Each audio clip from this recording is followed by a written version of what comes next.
Welcome to Essential Dynamics. I'm Derek Hudson, a developer of the Essential Dynamics framework and host of the Essential Dynamics podcast, where we learn about how things work through deep conversations with interesting people. And I'm really excited to welcome Christian Hansen onto the podcast today. Christian, hey, welcome. Thank you so much, Derek. It's such an honor to be here. Hey, well, thanks for joining me. First of all, can you just tell our listeners just a little bit about yourself?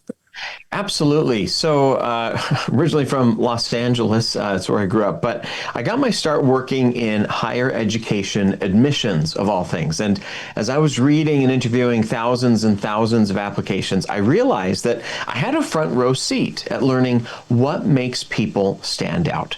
And the thing that I noticed was that the students who are most likely to get accepted and to get chosen were not the ones who came off as so remarkable and smart, capable, qualified. Rather, it was the students who came across as incredibly relatable.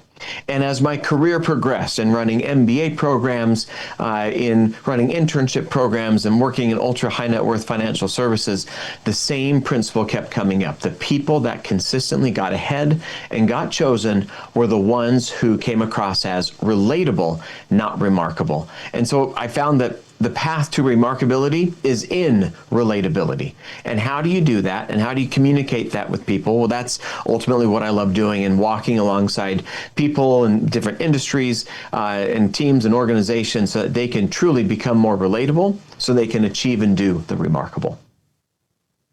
That's fantastic. And so that's what we're, I think, going to be spending our next couple of episodes talking about.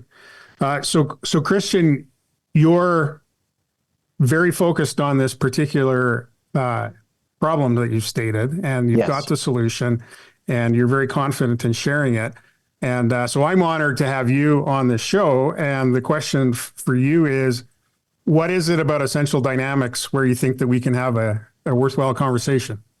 The thing about, Essential Dynamics is being able to, I think, pare back the unessential, right? And the fluff, and trying to dig into what are the core things that really face people and organizations from getting to where they want to go.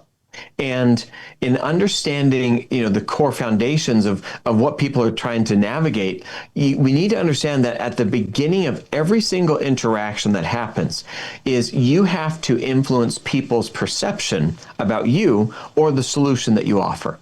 Right? People don't choose or reject you. They choose or reject their perception of you. And so how can we really dig into some of those subtle things that get in the way of us to effectively communicate our value or the value of whatever it is that we're trying to influence people to choose? And how can we, become more influential? And I think when you do that, then on an organizational level, that now is starting to make a difference in the organization. So it stops getting in the way of itself, and you as a person, it stops having you get in the way of yourself as well. And I think it really digs into the core dynamics of what makes great organizations and great people do their best work. One of the things that we try to do in Essential Dynamics is make complex organizations easier to understand. Yeah. And so we have, there's a concept of trying to get to simplicity on the other side of complexity. Yes. And I believe that you've done that in your world. And we're trying to do it for the whole organization, which is not easy. But one of the things that became clear as I started understanding what has been working for me is that we can look at three essential elements of an organization: the purpose, the people, and then the path, or the processes and systems that the people use to accomplish the purpose. And another thing that we do is that I believe that it's all based on what I call natural laws, that there's predictable cause and effect that you can learn and understand. And so if we take away the unessential, like you said, and get very, very clear on our purpose, then we're looking at what are the things that we can do to move towards our purpose, and what are the barriers, or we call the constraints, that are in the way of that. So I think that's what you do. So why don't you maybe start with the purpose of the influence mindset? Like what if you're using that tool, what are we trying to accomplish? Absolutely. So, we got to understand a couple things. That first, like I said, people don't choose or reject you. They choose to reject their perception of you. And so when I communicate and try and present my value, my goal is to either have myself be chosen, my idea be chosen, or the concept that I'm trying to, move forward to influence people to also get on board with. Now, the core issue is this, that my brain has been wired by millions of years of evolution to pay attention to certain things. And I've discovered if we kind of boil them down, that it boils down to security, resources, novelty, belonging, and status. Okay. Now, here's the deal. If my brain is wired to pay attention to those things, then that means your brain is also wired to pay attention to those things. And yet, when we communicate, my brain is predisposed to communicate in ways that helps me feel great and to help me feel awesome. That, hey, I'm asserting my status. I'm asserting how much I know. So that makes me feel more secure. But the problem is that when I'm speaking to my fundamental brain needs, that means I am overlooking your brain needs. And how can I intentionally shut off and kind of divert my insecure brain needs so I can communicate and position my message so that it appeals to you and your brain needs? And that's the core issue. So sometimes when we're, presenting our value, we are getting in our own way. And, we have phenomenal education systems that are really effective at training us to survive in what I call performance environments, right? Where success is based on how smart, capable, qualified, and passionate you are, right? And your ability to perform. But every so often, we encounter what I call selective environments, where sales, right? Leadership opportunities, where I have to influence someone to choose me. And so all of a sudden, the the definition of success has changed. And if I still walk in doing the song and dance of look how smart, capable, and qualified I am, and I fail to truly persuade you, then I have gotten in my own way. I have limited the impact that I can have, and I've inhibited the ability of the idea that I have to truly make a difference in the organization. So how do I communicate to you to bypass the brain's needs and to speak directly to your heart and mind? That's what the influence mindset is all about. I learned a lot from reading *7 Habits of Highly Effective People*, and I'm sure you've done that as well. And one of the groundbreaking ideas for me was this idea of seek first to understand and then to be understood. Yes. Now, I didn't necessarily have the tools and the background that you've put into this question, but I can tell you that in negotiations and in tricky strategic situations, I have always been served very well by trying to step out of myself and into the heads of the other people in the room and Yes. understanding what they need. And really, sometimes to the point, I remember some really tricky negotiations where I understood our customer's problem better than they did, was able to explain it better than they did, and then was able to provide to them a solution that they didn't know they needed that worked for us. That's amazing. And I think if I had had those tools, I would have been trying to do the same thing. Is that correct? Yes. One of the challenges that we have is that when we say, I want to put myself in another person's shoes, often we do so still wearing our own socks, right? And so if I'm going to do that, how can I don't know what I don't know, right? But if I am able to knowingly say, okay, I'm going to not just step into this person's shoes, but I'm going to also intentionally do the work to take my own socks off first, that's going to enable me to truly sit into another person's shoes. So one of the ways that I do that when I'm working with clients and different companies is I try and help them create the operating reality of the person that you're trying to influence. right? Again, it may be that reality may be real or maybe not, but how do we create the operating reality that they are using to try and create the decisions? And one of those questions that I dig into is, okay, so what's at risk if this problem remains unsolved, right? But what is the existential problem that is looming in the distance to them if this problem is not solved?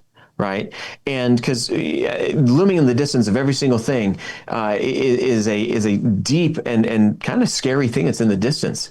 And if we can name that, then that's going to help us truly sit in someone's shoes. So it's not about just losing weight for example, around the turn of the new year, but it's the fear of not being at your daughter's wedding. Mm. And you can see how that is going to change the emotional drivers if we can articulate that and truly understand. So how do I take my own socks off as I'm sitting in someone else's shoes?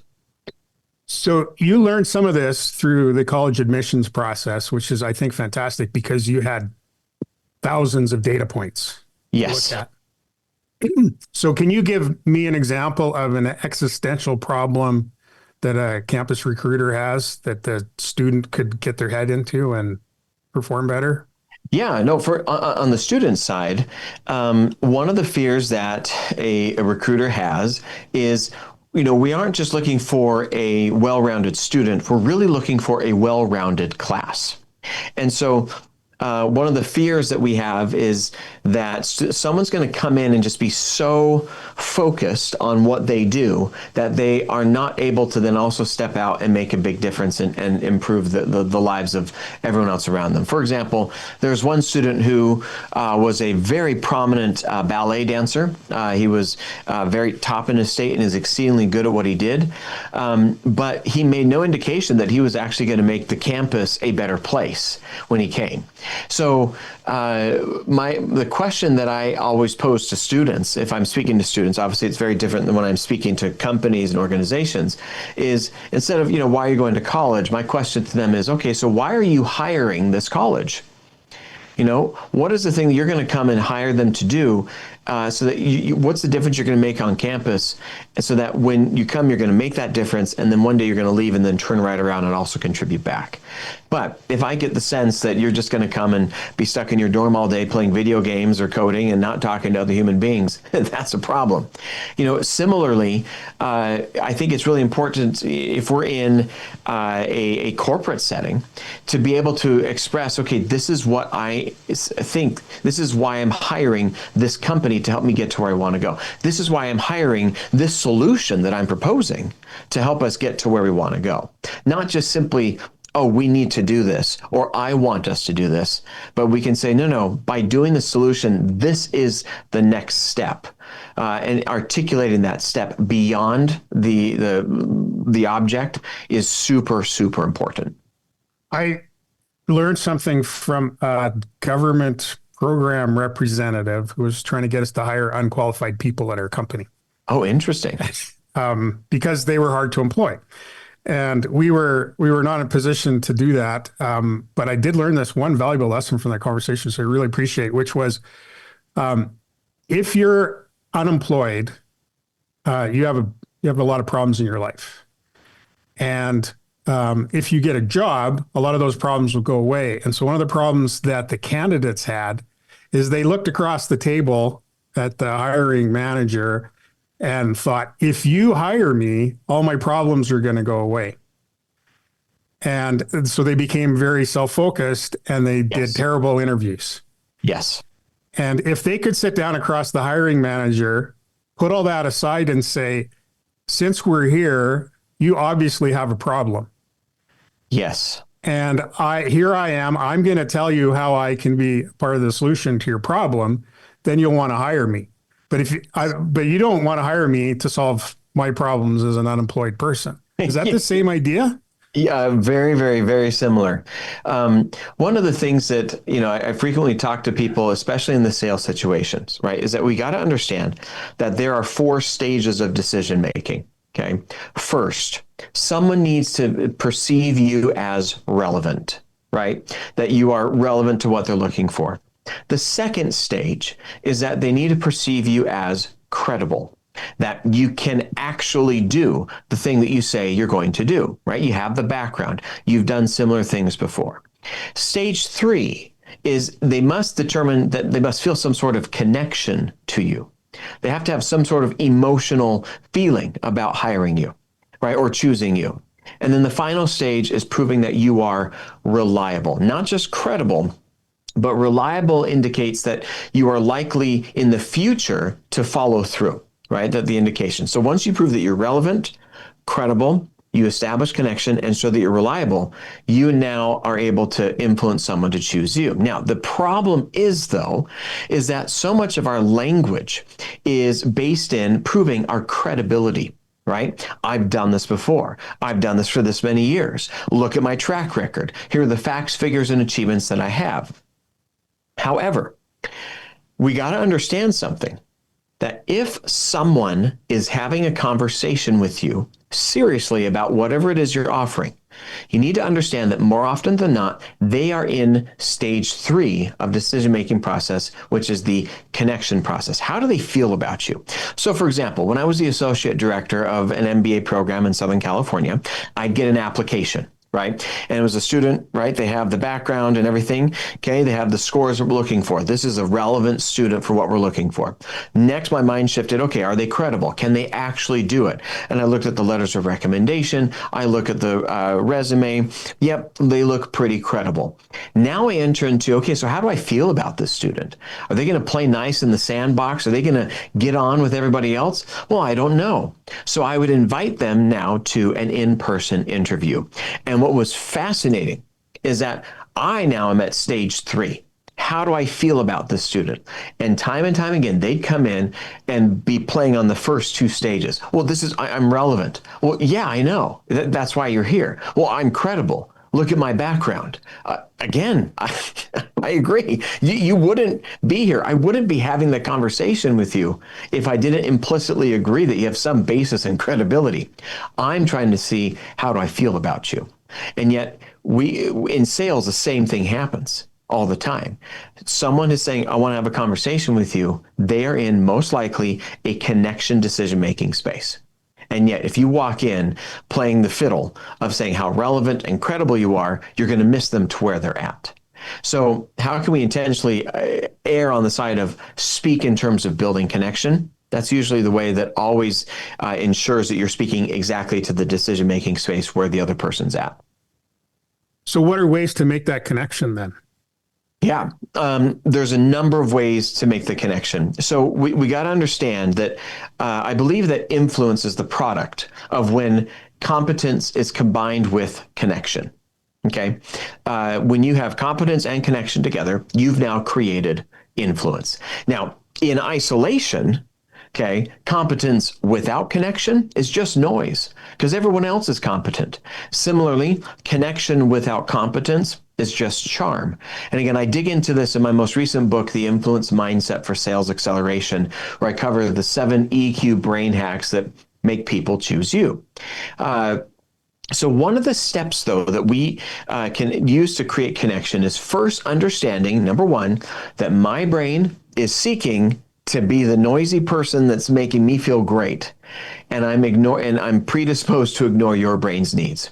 So one of the ways that I help people bypass this is by asking intentional questions, or I call them emotional intelligence brain hacks. And one of the questions that I think it's important to ask is, how can I help this person feel heard and understood right now? In this moment, as I'm speaking with another person, yep, I've got my graphs, I've got the charts, I've got the, whatever it is, the pamphlets I'm pressing, but how can I take a moment and help ensure that this person feels heard and understood right now? And one of the ways that I do that is by saying four words, which is that must have been. When someone says something, I stop, and instead of listening to the urge to hijack the conversation in my favor, I intentionally say, boy, that must have been hard, difficult, incredible, whatever it is. I'm trying to mirror their emotions. And I call them parallel amplifiers, where if you share something, I'm going to amplify instead of piggybacking and going off in a completely different direction. I'm going to sit there and say, wow, that must have been incredible. That must have been so difficult. And I'm going to shift the energy back to you so that you can feel like I'm genuinely interested and listening to what you're sharing. And I suppose that works best if you are genuinely interested. It usually helps. So Christian, I want to go back to a concept that we use in Essential Dynamics a lot, which I think you can help us with. And that is that in an organization, the fundamental limitation of that organization's ability to, as we try to do, achieve flow or to accomplish its objectives and its purposes, is the time and attention of the leadership. But that's the fundamental limitation, because anything that a good leader pays attention to is going to get better, but they can't pay attention to everything, and they often pay attention to the wrong things. Yes. And so I think you said in your book that attention was the world's most important resource or something like that. Yes. And we're saying that in an organization, it's the top leader's attention that everything comes from. So how can we use the influence mindset to deal with that scarcity of attention in a genuine but useful way? That's a really great question. And the thing is you're trying to say that how do we make sure that the leaders are apportioning their attention in the right spaces? Is that correct? Well, I see it as two ways. One is they direct their attention to the right place, and then when they direct it that way, they're useful, like they use it well. Yeah. And so if you're from the other side of that, you need to get some of that attention and then respect it and use it well if the organization's going to make good choices and move forward. Yes. So I believe that attention follows value and connection. And if you want to entice somebody or persuade someone to give you more attention, you need to make sure that what it is you're offering is filled with value and also connection. Right. So on one hand, on the leadership side, I believe that leadership is not the ability to solve problems, but rather leadership is the ability to identify problems that no one else can see. Okay, number one. So the leader needs to understand that they have their role in leadership is to be not the person in the dogfight, right, but be the guy that's flying at 80,000 feet looking further than anyone else can, and to identify the problems. That's one thing. Mm-hmm. But in terms of helping your message catch the attention of someone else, there's a really interesting study that came out in 2013 where they interviewed hundreds of thousands of people. And again, I reference this in the book, where they asked, okay, what is the most valuable leadership attribute that you can have? And they determined that being perceived as a strategic thinker made your perceived value increase by a factor of nearly 50 times compared to someone else who is highly skilled, right? And more than that of someone who's just a good communicator. So if people perceive you as a strategic thinker, then your perceived value is increased by nearly a factor of 50. And that means the value that you're offering, your perceived value has just gone up, right? And that's going to increase the amount of attention that people spend. So one of the ways that I teach and help people really position themselves as that strategic thinker is by speaking on the level of insight and wisdom. There are 4 levels of information. Right? You have knowledge, which is simply retained information. Level 2 is experience, where you've applied knowledge. And then level 3 is insight, where you've reflected on insight. And then wisdom is when you connect insight into different areas. How can we shift your language into these higher levels? Well, instead of saying stuff like, well, I've done this many times, or I've helped this many companies achieve this much in revenue. What if you shift it into this saying, when you help people get these kinds of results as much as I have, or when you've worked with the top 5 companies in the world in this industry, one of the things you notice is, one of the things you begin to see, or teams typically miss this important point. Now you're distilling your knowledge and experience into a bite-sized thing of insight that the other person is going to now use and pay more attention to. But if I walk into saying, look how much I know, look how much I've done, That's more work on the other person's brain to process that. But when I speak in insight, I now put a morsel of information that makes it easy for them and easy for their brain, who's looking for security, status, resources, belonging, novelty. And I'm presenting something that is neurologically wired to make them go, oh, I want to pay more attention to that. So that's one of the ways, by shifting your language into insight and wisdom above simply knowledge and experience, that you can increase your chances of catching the attention of leaders. So, Christian, I want to pull this together, and then so maybe what I'm thinking is, let's talk about an individual, and maybe the campus scenario is a good one, or just maybe an example you could share with us to pull that together. Yeah. About how it's done well. And I know there's some of those in your book. And then when we get back together again, we can talk more about at the organization level. So can you give us a really good example of putting all this together in a campus recruiting scenario? Campus recruiting situation. It comes down to how much research has a person done on the company, right? And to be able to walk in and maybe connect with a recruiter, and if a candidate can say, I know you're thinking about this problem, but actually here's the larger problem that you may not have considered, right? Here's the blind spot that you may not have considered. And how do I know this blind spot? Well, it's because my unique background is a little bit different than yours, and that has allowed me to see this from a very different angle. That's going to allow you to see that, right? So, for example, we had a student who was applying to a very successful company, and he was meeting with the recruiter, right? And the student came in and he was having the normal interview, and then the student said, "Hey, can I ask you a question?" And the recruiter said, "Yeah, sure." And the student said, "Are you guys aware of this glitch in your hiring system?" And they kind of showed, "Oh, no, I wasn't aware of that." "Yeah, well, this is kind of how it's coming across. And because of that, here's how your brand is being influenced and impacted amongst my other students. And so if you're having a hard time recruiting students or attracting students, I think this is a really important thing." And again, look, I notice this because I come from this background, and I've worked on similar hiring things, and there are a lot of other companies who have struggled with the same thing, but it's easily fixable. And this is the kind of approach that I typically bring when I work with companies. And that was one of those subtle things that helped him identify a blind spot that the other person was not aware of, that certainly influenced his hiring and being selected. Oh, that's a fantastic example. Exactly what I was looking for.